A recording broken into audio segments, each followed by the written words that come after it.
Muito bem, voltamos a falar direto da página do Jornal Visão Espírita no YouTube e no Facebook para mais uma gota de Espiritismo, mais uma gota de O Livro dos Espíritos. Livro 2º, capítulo 9, Intervenção dos Espíritos no Mundo Corporal. Vamos iniciar hoje um item que eu acho fabuloso: Anjos guardiães, espíritos protetores, familiares ou simpáticos. Questões de hoje: 489, 490, 491, 492, 493 e 493A. É que são curtinhas as questões e são autoexplicativas, você vai ver. E amanhã nós vamos ter o prazer de ler a explicação de São Luís e Santo Agostinho sobre os anjos guardiães, que é simplesmente fenomenal. Eu adoro isso aqui, é emocionante, me emociono mesmo todas as vezes que eu leio, e é fenomenal. É a síntese da misericórdia divina. É um espetáculo, é um espetáculo. Mas vamos lá. Anjos guardiães, espíritos protetores, familiares ou simpáticos. Questão 489. Há espíritos que se ligam a um indivíduo em particular a fim de protegê-lo? Resposta: sim. O irmão espiritual. O que chamais de bom espírito ou bom gênio? 490. Qual é a missão do espírito protetor? Resposta: a de um pai em relação aos seus filhos. Conduzir seu protegido pelo bom caminho, ajudá-lo com bons conselhos, consolá-lo em suas aflições e manter sua coragem nas provações da vida. 492. O espírito protetor está ligado ao indivíduo desde seu nascimento? Resposta: do nascimento à morte, e muitas vezes ele o segue após a morte na vida espírita, até mesmo em várias existências corporais, pois essas existências constituem apenas fases bem curtas em relação à vida do espírito. Então, há espíritos que se ligam a indivíduos em particular a fim de protegê-los? Sim. Algumas religiões chamam de anjo guardião. Nós, no Espiritismo, chamamos de guia espiritual. É a mesma coisa? Não importa o nome que se dê. Aliás, não importa nem o nome que nós vamos designá-lo, porque não há só nomes que nós conhecemos. Não é? Há espíritos que estão conosco há algumas encarnações. Via de regra, o que nós chamamos de anjo da guarda ou guia espiritual, ele nos acompanha até que o alcancemos em evolução, ou que estejamos próximos, e que aí precisa vir um outro sujeito mais evoluído para poder cuidar da gente. Por exemplo, você não precisa de um professor universitário de física para ensinar um garotinho de 6 aninhos na escola, no primeiro aninho, certo?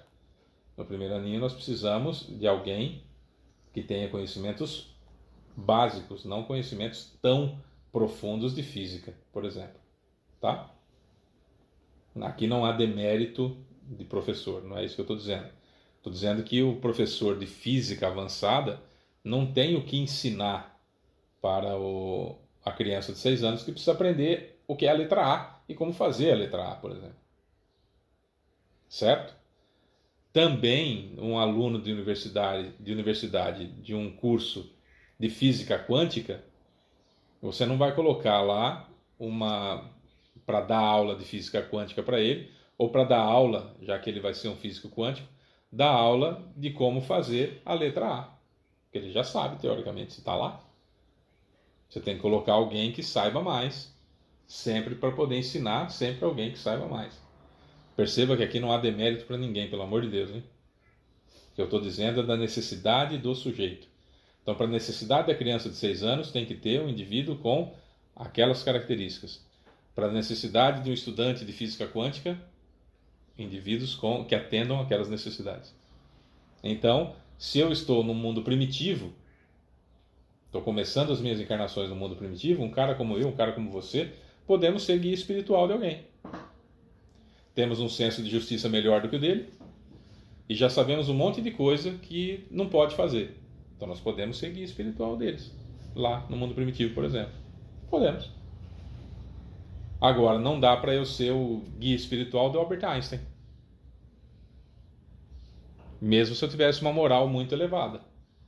Vamos imaginar que eu tivesse uma moral muito maior do que a do Albert Einstein, mas não tenho conhecimento dele, do que ele precisava trazer para nós, a humanidade. Ué, como é que eu vou ser guia espiritual? Ele vai falar assim: então eu sonhei com umas coisas assim, falar, não sei o que é não, filho. Sei que você deve amar o próximo, mas não sei o que quer dizer se E igual a mvc ao quadrado. Entenderam a linha? Seria mais ou menos isso.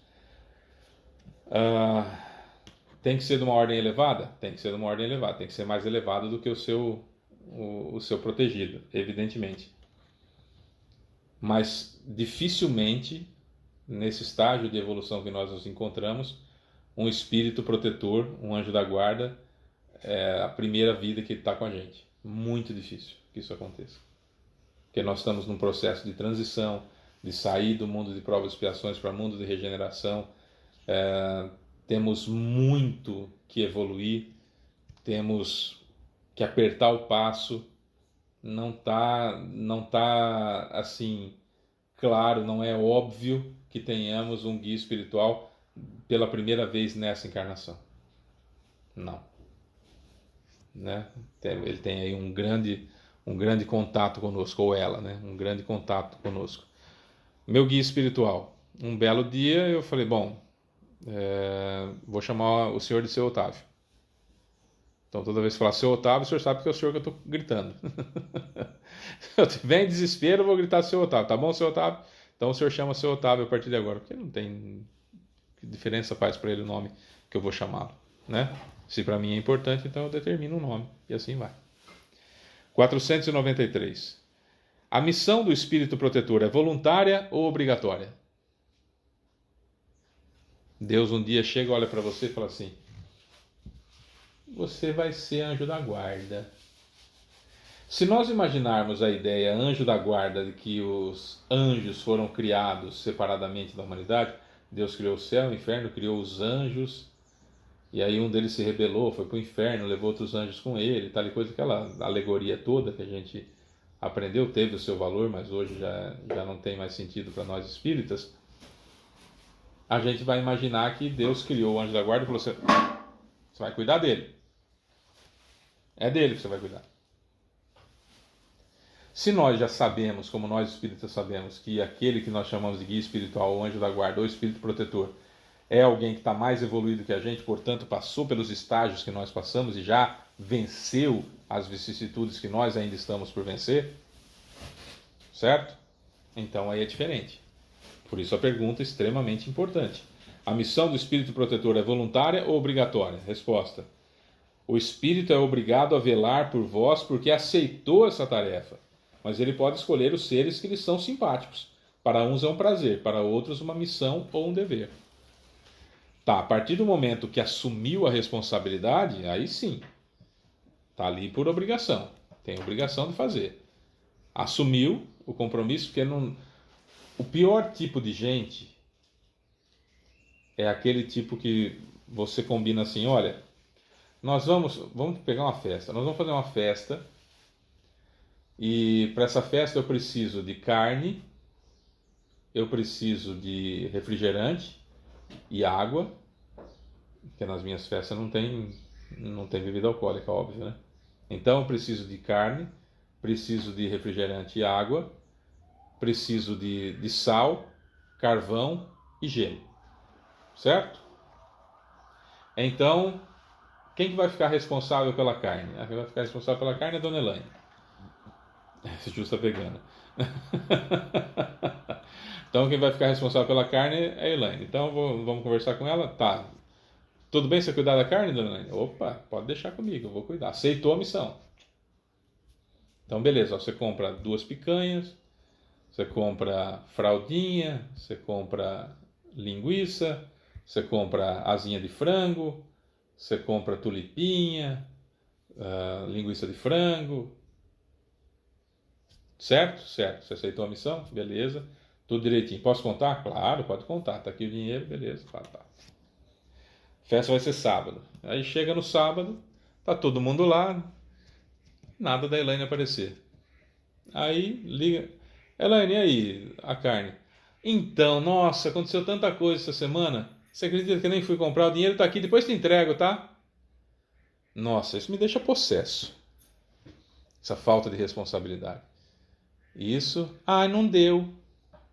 Mas você não ficou responsável por fazer isso? Nossa, aconteceu tanta coisa, mas não deu para fazer. Isso me tira do sério. Eu me permito ainda, preciso melhorar nisso, que me tira do sério. Como assim se assumiu uma responsabilidade e não fez? Passasse para outra pessoa, pedisse para outra pessoa fazer, mas resolve o problema. É responsabilidade sua, pelo amor de Deus. Essa falta de responsabilidade, o dane-se para os outros e não deu, não deu, é típico de gente atrasada, de espírito atrasado, que não se preocupa com os outros, egoísta, não se preocupa com os outros. Então, o espírito atrasado. Não é a característica do anjo da guarda. Para ser o espírito protetor, o guia espiritual, o anjo da guarda, tem que ser o espírito de uma ordem elevada. O espírito de uma ordem elevada é responsável. Se ele assumiu o compromisso, ele vai estar comigo, ele vai estar com você, ele vai estar com quem tiver, até que esse compromisso seja resolvido. Aceitou essa missão, missão dada, missão cumprida, pronto, acabou. Porque é um espírito responsável. A responsabilidade, o se importar com o outro, é característica de espírito que estão evoluindo. Espírito atrasado estão nem aí para os outros. Ah, não deu, eu ia fazer, não deu. Ah, não deu. É que se dane. Esse é espírito atrasado, espírito ruim. Pessoa que está pouco se importando com os demais. Percebe? Não é o caso do guia espiritual. Então é uma obrigação para ele? É uma obrigação, porque aceitou. Então aceitou, normalmente e via de regra, por alguém que eu gosto mais, que eu tenho afinidade.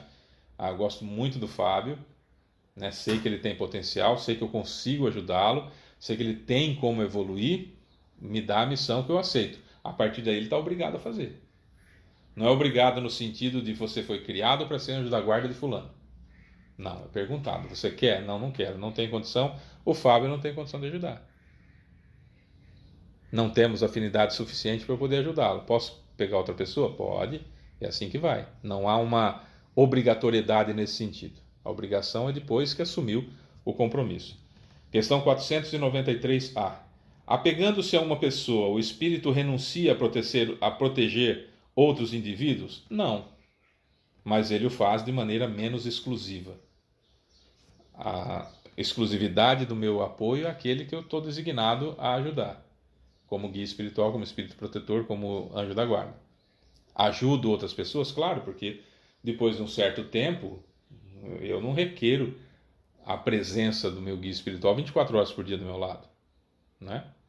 Está ligado a mim por pensamento, se aproxima de mim mais rápido que a velocidade da luz, então não há necessidade de estar do meu lado o tempo todo, então ele pode ajudar outras pessoas. Essa questão 493A quebra a tese de algumas pessoas famosinhas que tem aí na internet hoje em dia, que adoram falar que o anjo da guarda cuida de 17 pessoas, o anjo da guarda cuida de 7 pessoas, o anjo da guarda cuida de 27 pessoas, e começam a dar os números que tiraram da fonte das vozes da cabeça deles, né? Então, vamos com calma, né? Vamos com o que está aqui no Livro dos Espíritos, entender o que está aqui. Depois que nós dominarmos tudo que está aqui, a gente começa a ver o que tem além. Vamos um passinho de cada vez, né? Não compreendemos nem aqui, já queremos achar que, né? Às vezes a pessoa fala assim, nossa, nós temos, sei lá, 70 encarnações, temos 7.000 encarnações. Segundo o Dr. Nazil Canarim Júnior, da Universidade de São Carlos, ele é físico da Universidade de São Carlos, fez todos os cálculos utilizando como base expectativa de vida desde que o planeta é de provas e expiações, e chegou a um número de aproximadamente 65.000 encarnações que nós temos. Então, ele fez, com o conhecimento espírita que ele tem, gigantesco, mais conhecimento de física que ele tem também gigantesco, uniu os dois e conseguiu chegar a esse número de aproximadamente 65.000 encarnações. Então, essa é a realidade dos fatos. Então, cuidado com números, aspas, cabalísticos. Ah, porque 7 vidas não sei o quê, 7 vidas, sabe? Tomar cuidado. Vamos no que é base primeiro? Vamos no que é base primeiro? Vamos subir uma escada? Vamos começar com o primeiro degrau? Vamos entender o que funciona? Depois a gente busca o segundo, o terceiro e assim sucessivamente.